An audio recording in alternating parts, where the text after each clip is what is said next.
All right, welcome back to another Pixitron. Trying to get in the hang of this whole record your programming while programming thing. As you may have noticed, there is now a highlight on my cursor, and that's going to show you around when I'm referring to things on the screen.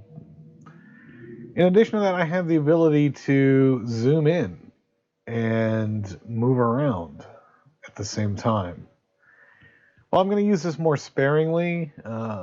Neither of these effects are cursor based, and most of our programming is going to be cursor based. So follow the box. You see it here flashing. Okay, so as we left off last time, we were developing new models for the engine server.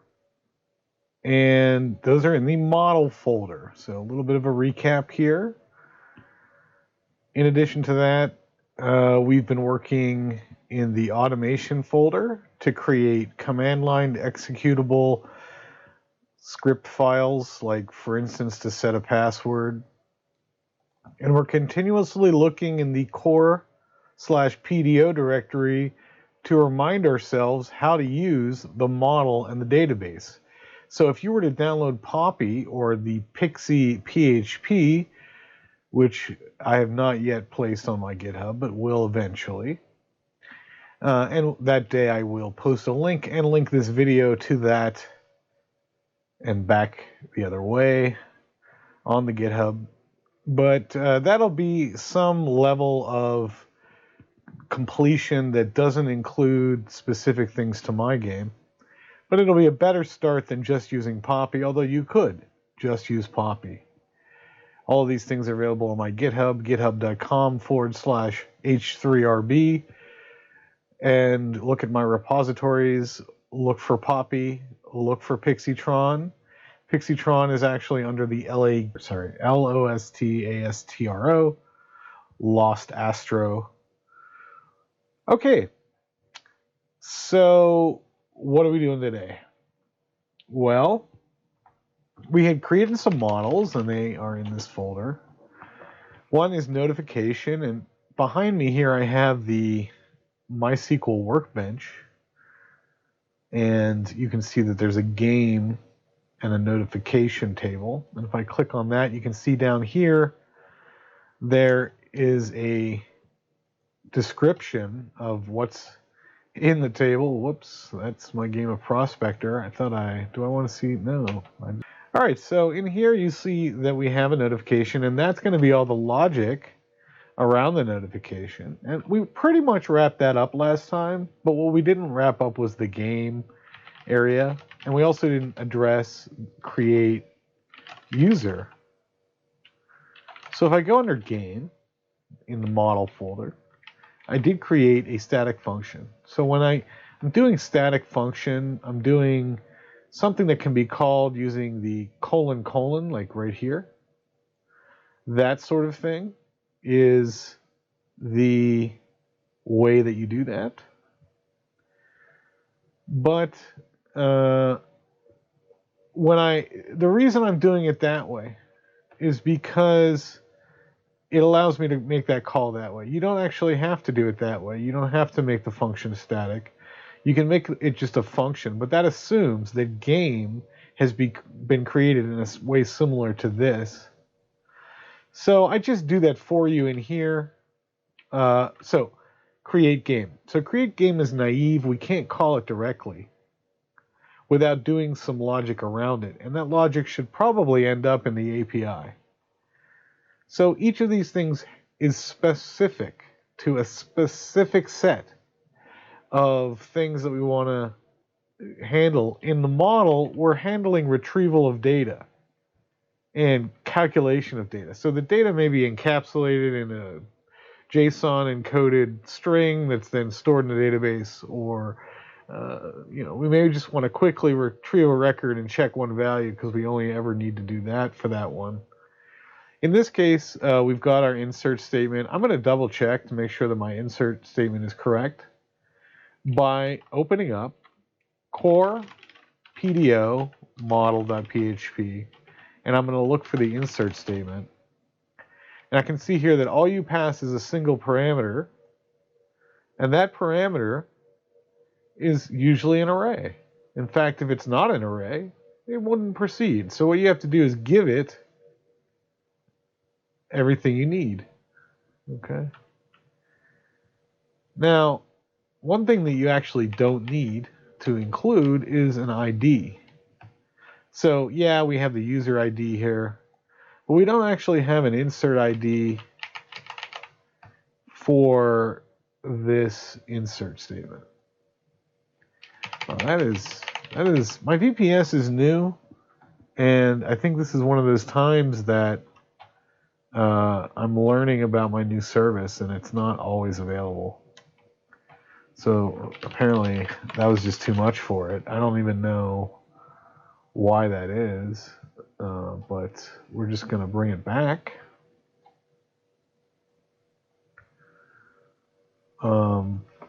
Not sure what that was. Some sort of networking issue.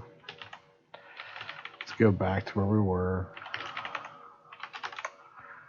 All right. And then, so we know that that has a data statement, and in our model for game, we did, we know that we did not include the ID because it's going to auto-generate that for us. And in fact, return ginsert will return the new ID of the newly created record. Isn't that spiffy? So that's the naive create game for user, but we need to have a question answered from the database. So we say static function can create game user. So what are the criteria for a user participating in the creation of a game? Well, they can't have a game going, and they can't be in a lobby of a game. So how do we know if they're in the lobby for a game? Well, they've been added to the users of a game that has not yet started. And normally, I guess, what you do is you have a way to tell if the user is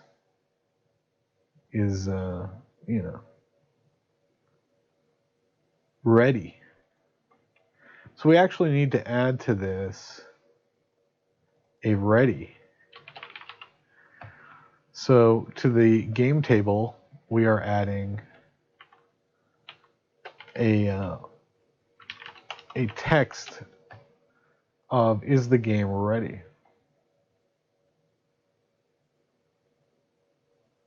Or are all the users ready? So that probably creates another action to handle that. See, each time we add a value to the database, we are indeed adding all of the, we have to then add all of the things around it, all of the logic. So can create games. So we ask the question, can you create a game? To find this out, we have to do two things. We have to get, first of all, we're going to need the game model because everything is in a game. So we want to do two things. We want to search by a couple of things. So first is games in, all right, and we're going to use g select, and then it's a where clause where, then I have to remind myself how to do SQL partial string matching. Okay. And what we're going to do is we're just going to grab games that have your user ID in them. Now it may return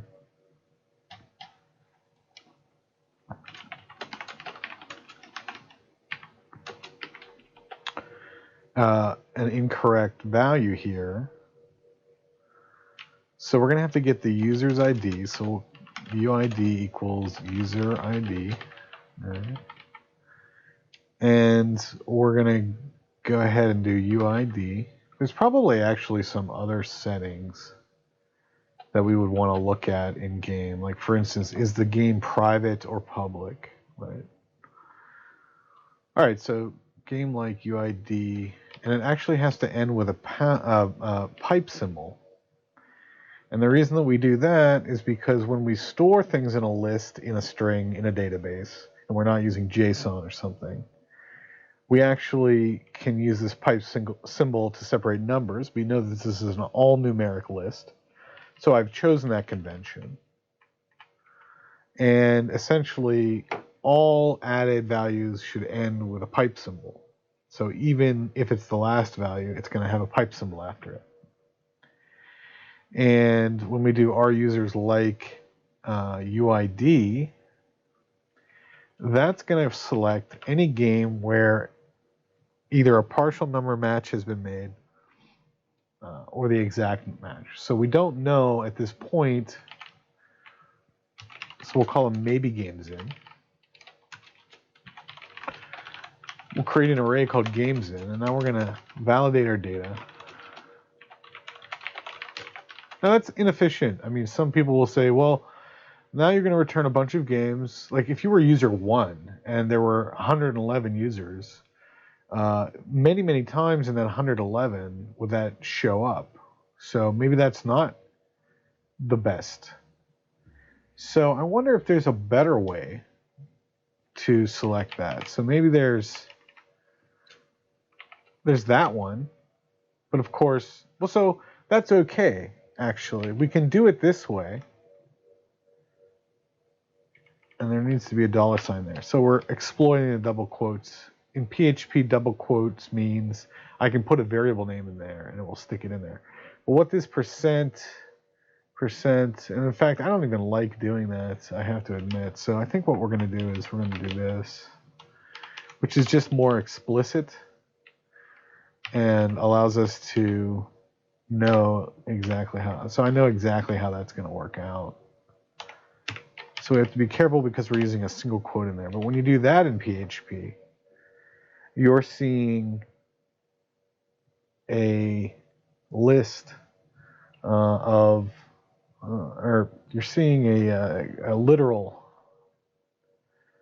right? A literal statement of string, then the variable is being added. This dot in PHP means add. It's like the plus in JavaScript to add two strings. So we have the value of UID, so that should be fine, and that means that if it's in the list, now guess what? That means it's going to exact match the number, so we're fine with that. So it's actually games in now. We don't have to go through it that way, but we do have to append some values. And what we're going to do here, and by the way, select, the model returns these things normalized into arrays. If you use PDO directly, there's a lot of other ways you can get stuff back. There's no MySQL fetch and all that old stuff. It's just an array of the results and list that they came in the order. So games in, and then in addition to that, users games. So we can actually test these separately. So user games equals, and then we want to do a G by our user or initiator, comma, user. But there's actually an and in here, so we're going to again write an explicit select, and it's going to look something like this: our user or initiator equals user ID and started. Well, that's a good one. So I think another thing we need, in addition to started, we're going to change started to status, not state, because that implies something there. And status is 0. We're in lobby mode. All right. 1 So 0 is lobby, 1 is yes, but what we mean is started or in progress, and 2 is completed. So now we know what those mean. So let me just apply that change. Okay, we're good. We're golden. It's done. Okay.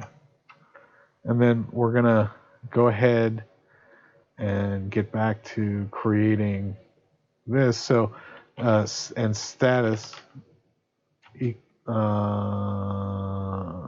does not equal 2, because 2 means the game is over. It's a completed game. And that will determine user active games.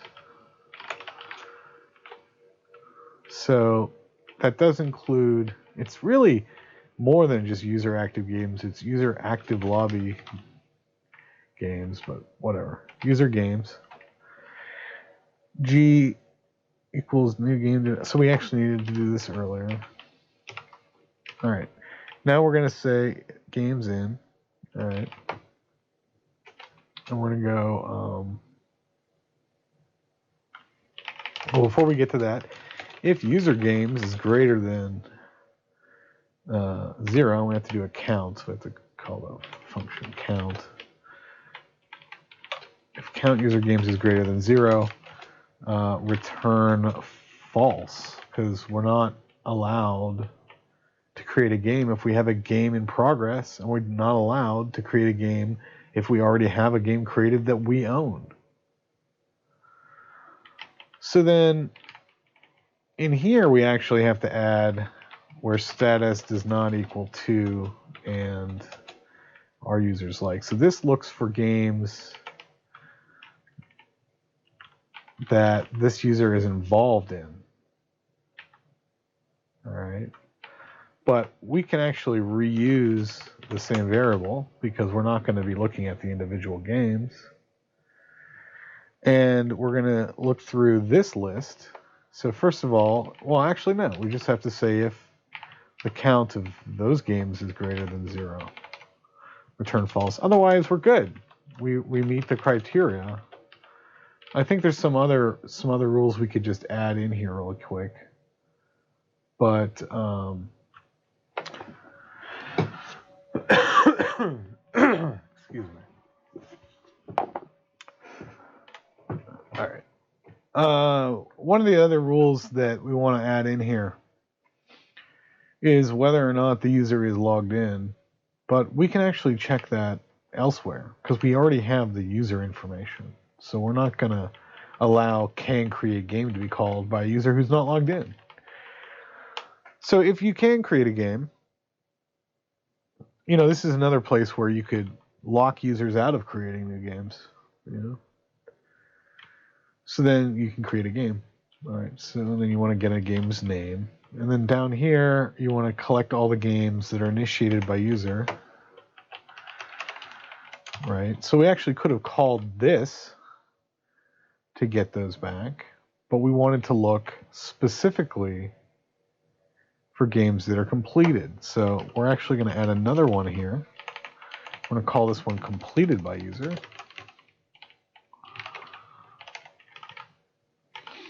And it's actually very similar to, if not the same as this, but it's not the same as this clause for user games, because we also have to return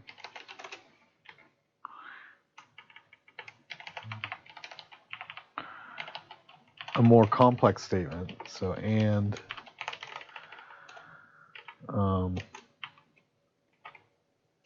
or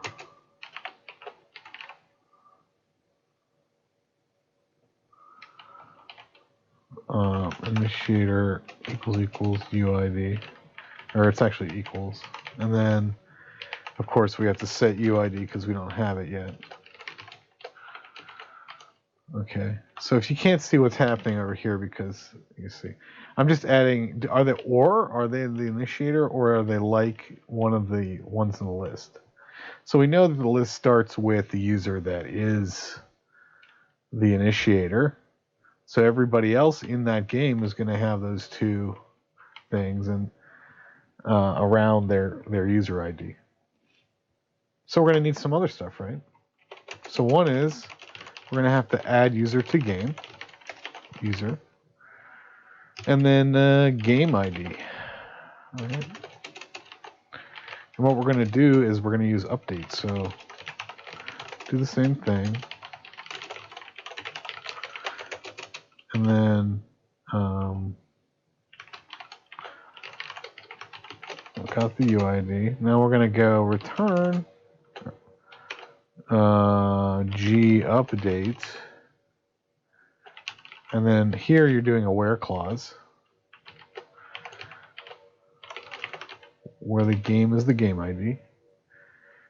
I think you can just use set. So let's look into that real quick. So here we're in core again. Oops. PDO model, and we're going to look at set. So set for an ID will set some data. So it already is going to do an update, and you'll see here that the where clause in the update occurs after the data because that's how it appears in one of the SQL things. So we're going to go down here. We're going to find our update clause. We're going to change that for set. And I believe it's set ID, and then all we're going to set, well, we have to get the game first. So since we have to get the game first, we'll just do this. Now it's expecting the game. So sometimes you want to pass an ID, but sometimes you need to have retrieved the object already. So we're going to pass the game ID, and then we're going to set, well, first we have to check, actually, if we're already in the game. Because if we're already added to the game, well, we don't want the user to add them to the game if they're already in it. That would be duplicitous. So the first thing we do is we go user IDs, explode game, comma, or wait, explode by this, comma, game ID. All right, game our users.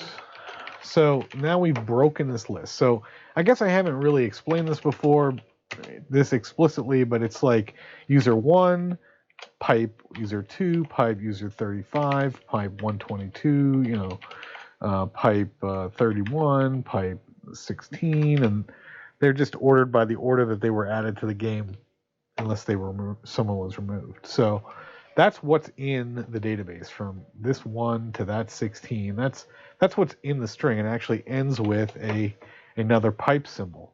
So when we were searching before, we were looking for matches that matched like this. So we plugged the user ID into those two pipes. All right. Well, now we're going to add a user, but we first have to check to see if the user is in the game already. So we're just going to explode game by our users, and we're going to say, for each user IDs as UID, if int val UID, we do int val there just to make sure, and then equals int val user ID. This does a little bit of data validation for you. Then return false, because we could not add the user to the game because they were already in the game. All right. Another thing we can check before we go that far is the simpler check, which is if int val UID, user ID, right, equals game initiator, which would also be an int val. And we can put a third equals here. If that's the case, then return false, because we're not going to be adding the user to the game. Where's this all leading, you might ask yourself at this point. Well, once we have all of these functions in this model, we can then call these functions from the API. So the goal here is to be able to have an action that adds user to the game. Either, most likely, it's going to originate from the user. So in the API, we're going to, validate, is the user asking to add to this game? Because you don't want some, host adding you, but a host may want to remove you from the game. So that's something that we're going to have to add in there as well. All right, so the logic's slightly different for those two actions. All right. So add user to game. Not if you're the initiator. Not if your user ID happens to be in the list of user IDs. Okay, it's time to now update it. So what we're going to do is, we've gotten this far. Therefore, everything's validated. So we're going to go array our users, and then that's going to equal game our users, because we aren't removing anything. We want to hold on to what's already there. And we're going to add to that a pipe symbol. Well, actually, a pipe symbol's at the end. So we're going to add to that the user's ID. All right? And that is going to add a user to a game. So it's doing a little bit of validation. So the idea is that at each stage of the way, the request starts with a person pressing a button in the client. The button, let's call it add user to game or join. So the join button, that's what we're thinking of right now when we write add user to game. The user has clicked the join button in the client. The client knows what game number that was for. It sends out a request to be added to the game. What are some other scenarios where the user would not want to be added to the game? Well, right now I don't see a need to have users join after the game has started. So what we're going to do is we're going to ask, is the game still in lobby phase? So if int val game, what was that, status equals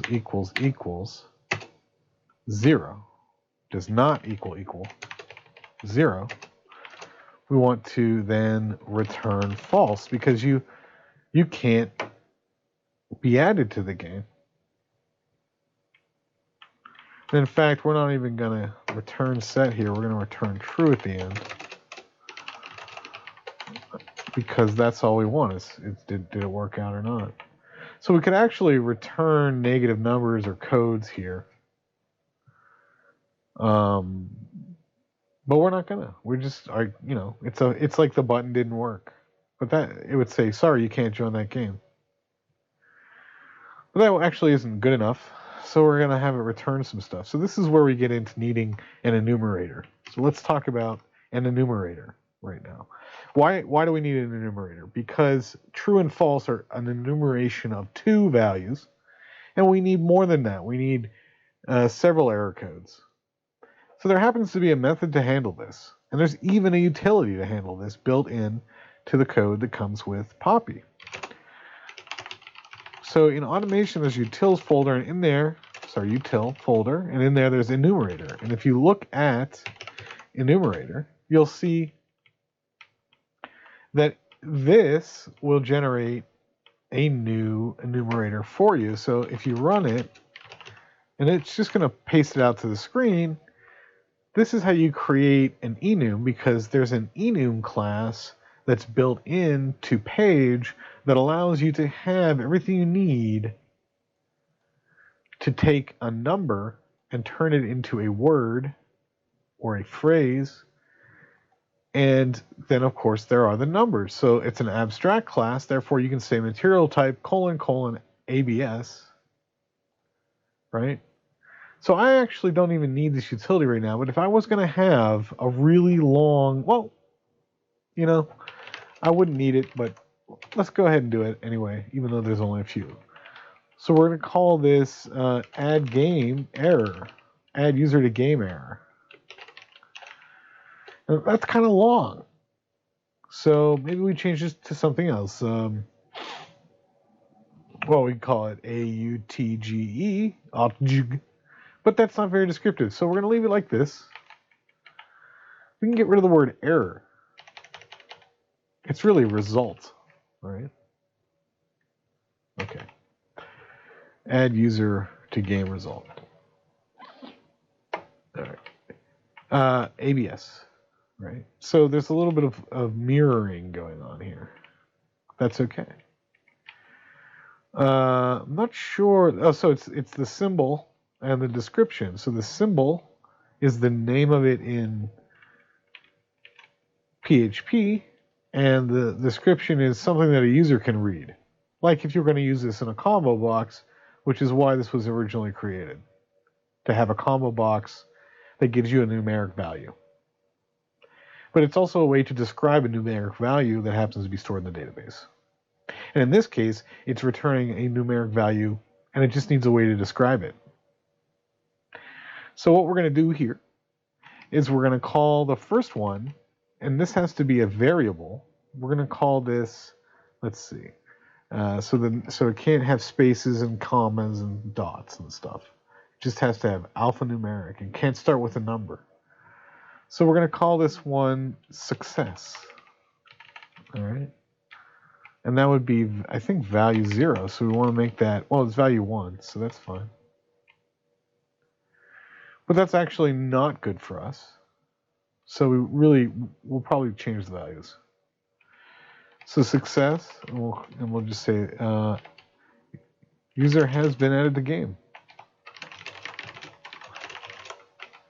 All right. The next one is a failure, and the failure is user cannot join. Why is that? User is already.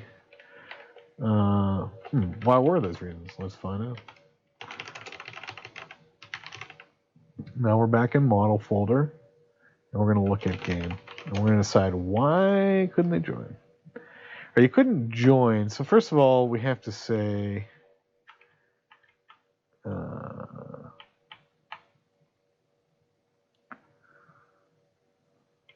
We're going to have to ask it some more questions. This is actually more complicated than you might think. Well, first of all, this reason would be because the game is already started. So that's that reason. And then the reason here is the game, the person is the initiator of the game. So let's go ahead in here, and we've got the first failure is game started already. Game not in lobby. That game has already been started or ended. Is already been started or has already ended. Or has ended. All right. Then, okay, etc. All right. Then we want user, let's see, user is initiator. The user is already a part of the game. The user initiated this game.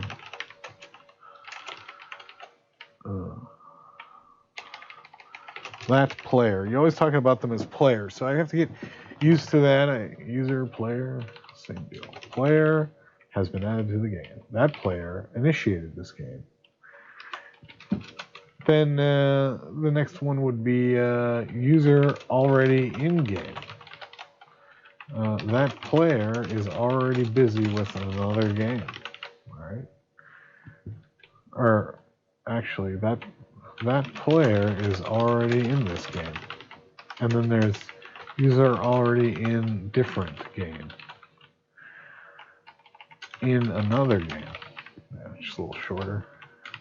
That player is already busy with another game. So those are the 5 reasons. So then let's go ahead and say enumerator. We've generated our enumerator, but you'll have to excuse me there. I had to make the window bigger so that I could grab all of this.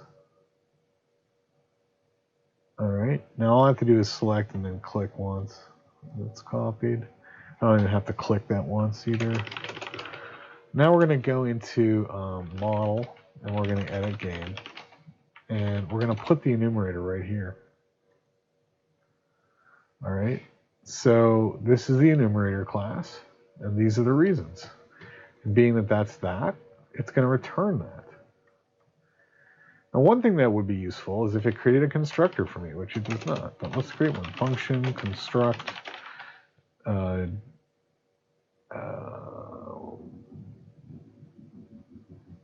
value. Well, actually, no, I don't need that. Right, so we've got that enumerator. So then we come down here and we go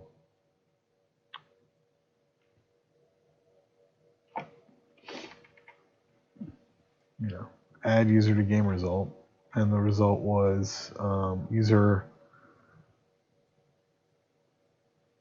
Where's game started? Oh, it's game not in lobby. All right. So now we can use that. The reason why we're doing this is because we want things to be really regulated. We want to know exactly what the values are. And we have to name them and put all these handles on them so that we don't mess up. We know exactly what they are later. We're doing this for the long term. So add user to game result, and then user is an initiator. Is that it? Yep. User already in game, user in another game.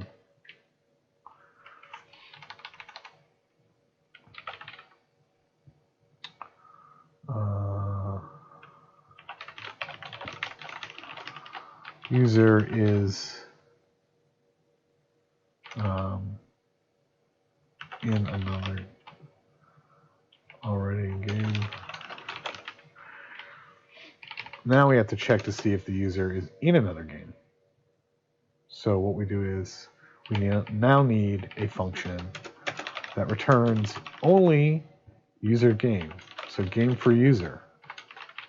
Active. It's really active game for user. See, you got to be really specific with the way you name things, or otherwise you get confused. Active game for user. It's either going to return null or it's going to return a game. So we're gonna go and we're gonna say well, global database G equals new game database. Let's see. Return G by user, or user by our user. No, that's not good enough. So we're gonna have to return G select. It's really active games for user. So it's going to be an array that you hope only has one thing in it. So G select, and then we're going to ask it, our user equals UID. So we have to get that UID again. Is the user that? It's not our user, it's actually initiator. Or are users like, well, first of all, we should ask status equals 0. So it's in the lobby. And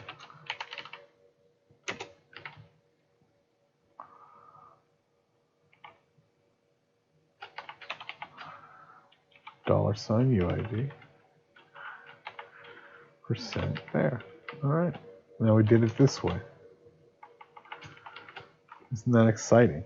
So we've got a string there that is the where clause, and it's saying where status equals 0 and initiator is the UID, or the users are like that UID. And that percentage is like a star in DOS, star.star in Linux, sort of like that. So it's meaning anything before, anything after. So Once again, using that same technique, we're looking for games where the status is 0, so therefore in the lobby, and the initiator is the UID or the user. So we're going to have to go and create an isGameStale soon. But let's just get through this. So active games for users. So before we go and stick it in the database and add the user to the game, we have to say is user in game. No, active games for user equals G active games for user if count if count active games for user, and it doesn't have to be that long. Uh-oh, did I lose it all? No, I didn't. If count active games for user, return add user to game results game user already in user in another game. Okay. So these were the error codes, or in this case, there's one success code which is true, but it's not going to be true anymore. It's going to be add user to game result success. And that way we know that if the user is not in another game and isn't running the game and isn't already in the game and all of these reasons, why did we put active games for user here? Well, we already had this value, status, so we could check that right away. And we already had these values, so we didn't have to go to the database. We had to go to the database to get the active games for the user. So we want to decrease the number of times we go to the database, and we want to use values that we already have. So we've already retrieved the user in the game. All this function is going to do is go from those two data points and check all of the things between. It's like being a lawyer. Could he do this? Did he do this? Is this the law? That kind of thing. So let's just recap briefly. We're looking at the status. We're looking at the ID. Is that the same as the initiator? We're going to explode the user IDs out of the rUsers block of the game so that we can get a list of the user IDs. We're going to check them against the user's ID, which does double check the initiator, but it's not a big deal because by this point it doesn't matter. Then we're going to return add user to game result already in game in the case that they already were part of that list. And if they're not a part of that list, we're going to continue on. We're going to go grab the game model and connect it to the database. And then we're going to ask the database, do we have active games for this user based on this clause? And then we're going to say if count of those games is greater than 0. So I needed the greater than 0 here. There we go. It's good to proofread. Return user in another game, indicating a signal, a semaphore, if you will, a flag, a notification, a response code, an error code. Semaphore is the technical term, the scientific term, semaphore. The semaphore, the user is in another game. Otherwise, we're going to go ahead and we're going to set that game to include the user's ID. We didn't check if the user was logged in, but we did check that. And we assume that this is going to come from the join. So let's put a little note here that says from the originating user's join button. Okay? Whatever that button might be. It might just be a name in a list. Okay. So we've got all of that. We have some to-do here, which has to happen through a notification or something. Notifications will probably get one of these enumerators as well. All right, so we just need to be able to categorize and catalog all of the returns of possible values there. It's not a type that we use directly, but it's a type that stores values on it.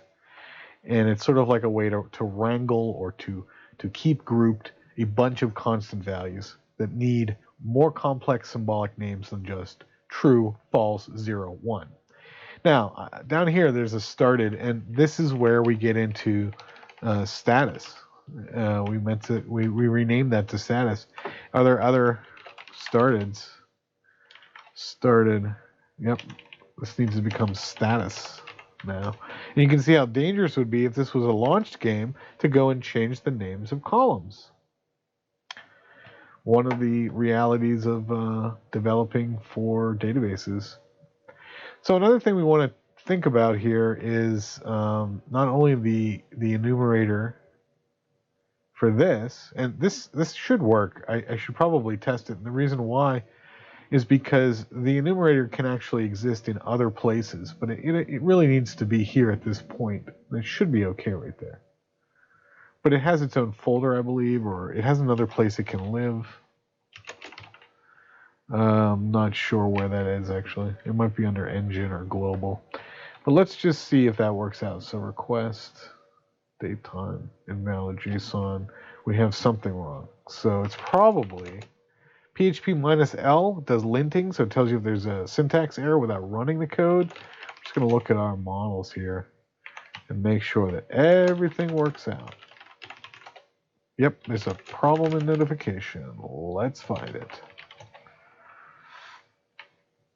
Wait, what's the issue? Line 14.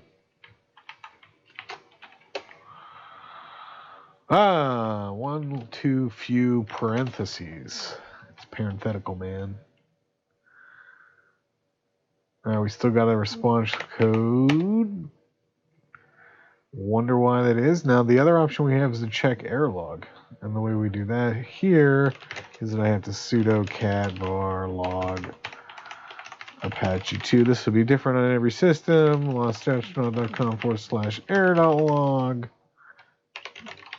And it looks like there's an issue on an API. So let's look at that, because we haven't run it in a while. Yeah. So where is the issue? Oh, we forgot a parenthesis. It seems to be the thing. So let's just run php -l api.php. No syntax errors. Let's click request. And everything worked out, and it did give me the timestamp. So that means that all of the code was valid. And I'm doing this because I can't run or do anything. There's no action yet to test the actual notification. So this is an earlier stage where I'm testing and validating. Is the syntax okay? Did another request still work? Okay, if that's working, then we're getting closer. And then finally, we'll test the actual actions once they come into play. And the only way that that's going to happen is either if we write an API backend call, or if we go and we develop it in the client. And to save time, we're going to develop that in the client. So we're getting to about 50 minutes into this. And I just want to do one last thing to make it a clean hour. And what we're going to do is we're going to wrap up anything left in this model for game that we haven't written yet, so it's in a good place. So we've got add user to game result. Now, if you'll remember back in the database, I wrote 0 lobby, 1 in progress, 2 completed. Well, this is also an enumerator. So I think the first thing we should do is establish the next enumerator. We're going to do that right now. So the way we're going to do that is we're going to go back into automation, go to the util folder, nano the enumerator script. This is something that you can edit. And I'm just going to move this aside for a second so we see what they are. Lobby is 0. So I'm going to make the first one. This is, again, just a script that helps you get started with these values. Lobby. And then in progress. In progress. And then completed. Completed. And we're actually going to start at 0, right? This needs to be in quotes. So sometimes they will be exactly the same word, but I just needed to add a space into this to show it to a user. You know, I could write a whole sentence. This game is active in the lobby, but we don't need to do that. And whenever we transmit this to the client, we will send this message, but we're also going to send just the code. And in fact, the numeric code is all that really matters. We may not even use the name feature of this, but we have it if we want it. All right. So now I'm going to run it. So -F runs it. So let me move this back over so you can see what's happening. Enumerator. Here, I'm going to clear this. So again, there's an enumerator I just edited. Enumerator. Okay. And now we've got a new enumerator. Oh, but it has the wrong name. How could we be so foolish? So we're going to call this game, referring to the table, and then status, referring to the field. Isn't that neat? It all worked out. So we're going to grab this. So game status is now an enumeration. And later, game status will be part of a JSON response. So let's go ahead and open up game.php. And we're going to paste it right here underneath add user to game result. So now we have both. And I like to put a semicolon here, although you don't need it. I do that because in C++ you put one. And you can get away with it in here, so I do that. Just a little consistency across things. I think you may have to do that in JavaScript too, I'm not sure. I don't even think you need a semi in JavaScript these days. All right, so that being said, it's not going to help us inside of these queries, but it is something that we will need eventually. So right here, actually, I could replace it with game status : and then lobby, right? Is it lobby or in lobby? It's lobby. Okay, so good. Looks nice. All right, we'll cut it a little short. Let's just make sure that it passes muster. So php -l game.php. No syntax errors. Good sign. Just going to do a quick request. The time updated. That means that we were able to get a new request. We're getting even closer to writing that first set of actions. So we need these utilities to get information out of the database. And it just sort of grows organically at this point. We chose to add game. We knew we need that. We start in the database. We build out all the columns. We start building the model. Then we move on to creating enumerations. We also create additional methods to the model that allows the model to, have the functionality needed.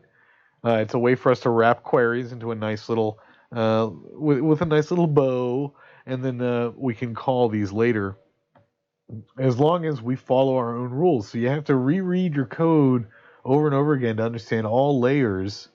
And I think that anybody who's developed a complex system knows this, but for those who haven't, you got to know your own code. You've got to make sure you're following your own rules, and part of testing and validation will be that. Luckily, once this is tested and validated, and perhaps commented, all of the information will be there, and we can reuse this for other games and cut out the parts we want quite easily. So in the beginning, it was a little bit sticky there, the first 5 episodes.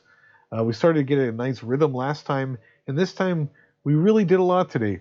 We got the concept of models down a little bit further. We've got some good options, some methods in here. And next time, we're going to add to this. We're going to, continue to add features that allow a user and a game to interact. So far, all we can do is add users. We're going to remove users. We're going to send a message to all users in the lobby. We're going to have to create a messaging platform because we made notifications, but we also need messages so that we can have real-time chat. Thanks again for watching. You've tuned into Pixitron, a series of tutorials about the Pixitron game engine built in the Electron.js framework, as well as PHP backend, Poppy, now being called Pixi.PHP, and eventually going to be released open source, hopefully by episode 10, but probably not. I have to set limits on these things. I don't know. I look at Handmade Hero, there's 400 episodes. You don't get a lot done in an hour. But I hope you're enjoying it. Please tell your friends. Like, subscribe. You're a retro friend. If you want to go to Patreon and make it official, then please do. We could use your support. It supports not only this series of videos, but a series of videos like no other, pizza unboxing. Also our Let's Play series. Our tiny house helps us buy some drinks. Doesn't buy steel girders, but it does buy us a couple of drinks, maybe some chips, some combos, something like that. Uh, some hot coffee on a cold day. It also will go towards our retro lab videos that don't deal with code, the ones that deal with retro rebuilds. So we want to thank you so much. Help us expand the channel. Tell your friends. And we'll see you next time on Retro Lab Code, Episode 7, forthcoming.